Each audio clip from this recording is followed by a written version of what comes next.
अभी मैं global news 24 team के साथ जो है, मैं अभी जो आजादी के वीर योद्धा थे, जो पूरन मंडल के नाम से जाना जाता है, और पूरन पंचानन झा की जो प्रतिमा है वो झंझारपुर आर्य शिविर के अंतर्गत झंझारपुर स्टेशन पर वो अवस्थित है। और मैं अभी कुछ देर पहले मैं आप सभी लोगों को रूबरू करवाया था पूरन पंचानन की जो प्रतिमा है, जो भारत छोड़ो आंदोलन में जिनकी सक्रिय भूमिका थी और अंग्रेजों के साथ हुई लड़ाई में, हुई आंदोलन में उन्होंने अपनी जान जो है गोली के शिकार हो गए थे और अपनी भारत माता के लिए वो अपनी बलिदान दे दिए थे। और आज वो गुमनाम हीरो जो पूरन मंडल है, उनके जन्म स्थान पर मैं अभी मौजूद हूं। और निश्चित रूप से उनके जो वंश के, उनके जो पूरन मंडल के जो भाई हैं, उनके जो परिवार है, उनसे रूबरू होने के लिए मैं ग्लोबल न्यूज 24 टीम के साथ मैं आप सभी के सामने मैं ऑन लाइव हूं।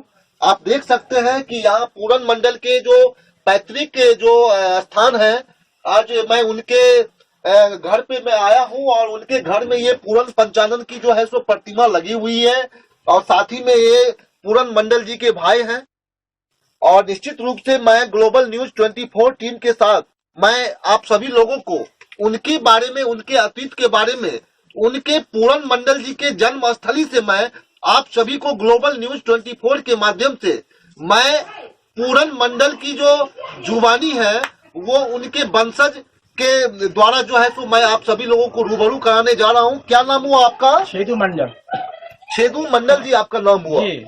ग्लोबल न्यूज 24 टीम में आपका हार्दिक स्वागत है। पूरन मंडल जी जो थे, जो भारत छोड़ो आंदोलन में जो शहीद हो गए थे, अंग्रेजों के द्वारा जो गोलीबारी में जो शहीद हो गए थे पूरन मंडल, वो कौन थे आपके? हमारे बड़े भाई थे। आपके बड़े भाई थे। आप कितने भाई हैं टोटल? 4 भाई। आप 4 भाई थे। तो उस 4 भाई में सबसे बड़े भाई जो थे वो पूरन मंडल थे। सबसे बड़े थे। अच्छा, आपका क्या नाम हुआ? हमारा छेदू मंडल। छेदू मंडल आपका नाम हुआ। अच्छा, ये पूरन मंडल जी के बारे में आप बताने का कष्ट करेंगे, क्योंकि बहुत सारे ऐसे हमारे लाखों की संख्या में प्रशंसक हैं जो ग्लोबल न्यूज 24 के माध्यम से जो भारत देश के भारत छोड़ो आंदोलन में जो शहीद हो गए थे, निश्चित रूप से इस गुमनाम जो हीरो है, जो गुमनाम शहीद है, उनके बारे में आप बताएंगे कि उनकी क्या कहानी रही है भारत छोड़ो आंदोलन में। ये उस समय में अंग्रेज का ये आर्मी में काम कर रहे थे। अच्छा। उनका ड्यूटी लाहौर था। अच्छा, वो ब्रिटिश आर्मी में काम कर रहे थे और उनकी ड्यूटी लाहौर थी। अच्छा। वो घर पर छुट्टी में आए थे। अच्छा। हमारे माँ, पिताजी और मैया, दादी जिसको कहते हैं, वो उनको रोक रहे थे, तुम नौकरी नहीं करो। अच्छा। हाँ जी। तो मिलिट्री का नौकरी नहीं करो। हाँ हाँ, उसको कुछ दिन रखे, 1-2 महीना रखे, हाँ, छिपा करके। हाँ, तो उसके बाद उनका छुट्टी लैप्स हो गया था। अच्छा। हाँ, उसमें उनका वारंट आ गया। अच्छा। वारंट आ गया। हमारे पिताजी उनको नेपाल, उसको हमारा दीदी के यहाँ दे गए थे चोरा करके। अच्छा। उसी समय में कुछ दिन के बाद वहाँ हमारे गांव में द्वीप में अंग्रेज भारत छोड़ो इसका आंदोलन शुरू हो गया था। अच्छा, 1942 में। हाँ, 42 में। अच्छा। तो उसी समय वो 1-2 रोज पहले ही यहाँ आ गए। हाँ, उसमें ये भाग ले लिए। अच्छा। अपना ड्यूटी पर नहीं गए। अच्छा। उसमें भाग ये ले लिए।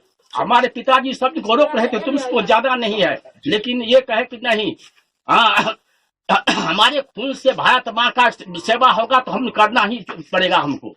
हाँ, तो वो इसमें भाग ले गए। पिताजी भी उसके पीछे गए। हाँ, लेकिन वे वहाँ जाके मारे गए झंझारपुर में। अच्छा, झंझारपुर जो रेलवे स्टेशन के पास जो प्रतिमा है, वहीं पे उनकी बलिदान हुई थी। हाँ, वहीं पर। अच्छा, बलिदान दिए थे वो। उनको 2 गोली लगा था। अच्छा। अच्छा, उस लड़ाई में आपके परिवार के और सारे लोग भी गए थे नहीं? हमारे पिताजी थे। अच्छा, आपके पिताजी भी उसमें गए? हाँ, पिताजी भी गए थे। हाँ, लेकिन आपके भाई साहब उसमें मतलब वीर गति को प्राप्त हो गए। वीर गति को प्राप्त किए। अच्छा, भारत सरकार या राज्य सरकार या जो विभिन्न पदाधिकारी है या नेता, जो सरकार के नेतागण हैं, क्या मतलब अभी तक आप लोगों के परिवार में आ करके क्या सुधि लिए हैं पूरन मंडल के बारे में? कुछ भी नहीं कोई लिए है, आज तक कोई आप लोगों का सुधि नहीं लिए? कोई नहीं लिए। अच्छा, भारत सरकार व राज्य सरकार के द्वारा जो भारत छोड़ो आंदोलन के समय में जो जिनकी बलिदान हुई थी, जो शहीद हुए थे, और भारत छोड़ो आंदोलन के शहीदों के सम्मान में जो भारत सरकार व राज्य सरकार के द्वारा जो सुविधाएं जो लोगों को दी जा रही है, क्या वो सुविधाएं आपके परिवार को मिल रही है? कुछ भी नहीं, कोई सुविधा नहीं मिल रही है आपको? कुछ भी नहीं आज तक मतलब किसी प्रकार की सुविधा नहीं है? कोई प्रकार की, आज तक कोई राजनेता आपसे पूछने तक नहीं आया? कोई नहीं आए। आपका क्या नाम हुआ आपका? रघुवीर मंडल। रघुवीर मंडल जी, आप इसी गांव दीप के निवासी हैं? हाँ। अच्छा, पूरन मंडल जी के ही परिवार से आप आते हैं? हाँ जी। अच्छा, पूरन मंडल कौन थे आपके? भाई, बड़ा भाई।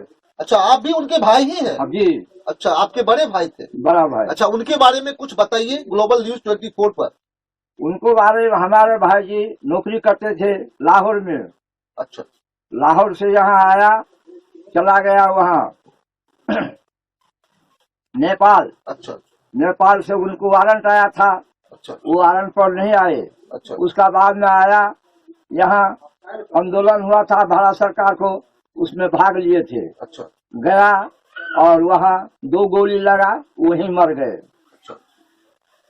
निश्चित रूप से पूरन मंडल की जो भारत देश के लिए जो बलिदान दिए हैं, पूरन मंडल जी ब्रिटिश आर्मी में थे और उनकी पदस्थापना जो है सो लाहौर में थी। और जब भारत छोड़ो आंदोलन जो गांधी जी के नेतृत्व में जो भारत छोड़ो आंदोलन की जो शुरुआत हुई थी 1942 में, तो वो ब्रिटिश सरकार की फौज को रिजाइन करके लाहौर से वो अपने घर आ गए। और जिस कारण जो है सो ब्रिटिश सरकार जो है उन पर नौकरी छोड़ने का जो है सो आरोप भी लगाया कि नहीं, तुम्हें फौज में नौकरी करनी होगी। और उस डर से जो है सो वो भूमिगत हो गए, इनके माता पिता नेपाल भेज दिए। और जब भारत छोड़ो आंदोलन की जब लड़ाई स्टार्ट हुई तो परिवार के बहुत सारे लोग बोले कि बेटा लड़ाई में मत जाओ, लड़ाई में मत जाओ। लेकिन ये अपने माता पिता और अपने भाइयों को कहा कि नहीं, जब तक मैं अंग्रेज को भारत देश से बाहर नहीं छोड़ूंगा तो इस भारत माँ के लिए अगर मेरा बलिदान भी हो जाएगा तो इसके लिए तुम चिंता नहीं करो। और भारत छोड़ो आंदोलन की भीषण लड़ाई हुई, भीषण अंग्रेजों के साथ लड़ाई हुई झंझारपुर रेलवे स्टेशन के समीप।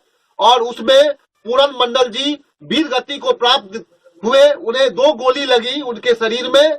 और वैसे व्यक्ति जो भारत देश के लिए झंझारपुर की धरती से, मिथिलांचल की धरती से भारत छोड़ो आंदोलन में जो अपना बलिदान दिए, आप देख सकते हैं कि मैं उनके घर से आज मैं पूरन मंडल की जुबानी, उन्हीं के वंशज के मुंह से मैं आप सभी को जुबानी मैं सुना रहा हूं ग्लोबल न्यूज 24 के माध्यम से कि अभी तक पूरन मंडल के परिवार को भारत सरकार या राज्य सरकार के द्वारा किसी भी प्रकार की कोई सुविधा दी जा नहीं रही है। साथ ही अभी तक किसी भी प्रकार के कोई राजनेता या समाज सेवी या बुद्धिजीवी आज तक इस गरीब परिवार को, जो आज इनकी परिवार की जो हालात है, इनकी हालात की सुधि लेने के लिए कोई आज तक नहीं आया है। और ग्लोबल न्यूज 24 की टीम ये पहली ये मीडिया चैनल है जो आज इतिहास को देखते हुए आज इतिहास में पहली बार आज पूरन मंडल के घर यानी कि जन्म स्थली पर ग्लोबल न्यूज 24 की टीम पूरन मंडल की जो कहानी है उनके वंशज की जुबानी लेने के लिए इनके घर तक पहुंची है। क्या सही बात है? एकदम बिल्कुल सही है। यानी कि ग्लोबल न्यूज 24 पहला चैनल है जो आपके पास पूरन मंडल की जुबानी आप ही के द्वारा वे लेने पहुंची है जी। तो निश्चित रूप से मैं तमाम राजनेताओं व सरकार से आग्रह करना चाहूंगा कि भारत छोड़ो आंदोलन में सक्रिय भूमिका निभाने वाले पूरन मंडल जी को जो सम्मान मिलनी चाहिए, उनके परिवार को जो सम्मान मिलनी चाहिए, जो अभी तक नहीं मिला है, तो मैं चैनल के माध्यम से मैं इस भारत देश की आजादी में कुर्बानी हुए हमारे जो वीर गति को प्राप्त जो हमारे शहीद हैं, उस हेतु मैं अपने ग्लोबल न्यूज 24 के माध्यम से मैं सरकार का ध्यान आकृष्ट करना चाहूंगा कि निश्चित रूप से आज इनके परिवार की जो दिशा व दशा है, उनकी दिशा व दशा अपने स्तर से सुधार करे। ग्लोबल न्यूज 24 टीम के लिए डॉक्टर मनोज कुमार गौतम की रिपोर्ट, दीप लखनऊ और झंझारपुर से।